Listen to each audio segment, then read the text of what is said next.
मानुषमासा एकान्ते ज्ञाया प्रभुवे शान्ते ज्ञाया ॐ ब्रह्मणेशपद गुरुपरतापे अमरा पुरमाया ॐ जय देव जय गुरुदेव कपूरगौरवं गणावतारं सन्दाव्यारं निर्व्रारं सदा वदन्तं गणावृन्दे भवानेन्द्रजां नमामि मंगलम भगवान विष्णु मंगलम गरुड़ध्वजा मंगलम पुंडरीकाक्षय मंगलाय तनोहरि सर्वमंगल मंगले शिवे सर्वासाधिके शरण्ये त्र्यंबके गौरी नारायणी नमोस्तुते नारायणी नमोस्तुते नारायणी नमोस्तुते।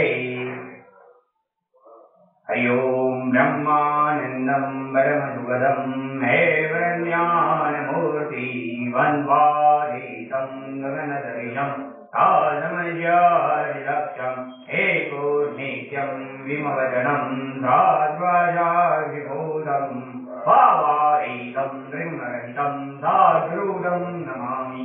गुरुर्ब्रह्मा गुरुर्विष्णु गुरुर्देवो महेश्वरा गुरुर्साक्षात् परब्रह्म तस्मै श्री सद्गुरुदेव नमः। ध्यानमूलं गुरुर्मूर्ति पूजामूलं गुरुपदं मंत्रमूलं गुरुर्वाक्यं मोक्षमूलं गुरुकृपा सच्चिदानंद सद्गुरुदेव की जय। महाराज की जय। परमपाद्री मुगटरामी महाराज की जय। परमपाद्री गिरधारंगन महाराज की जय। श्रीरुक्तेश्वर महादेव की जय। ओम नमः पार्वती पते हर हर महादेव।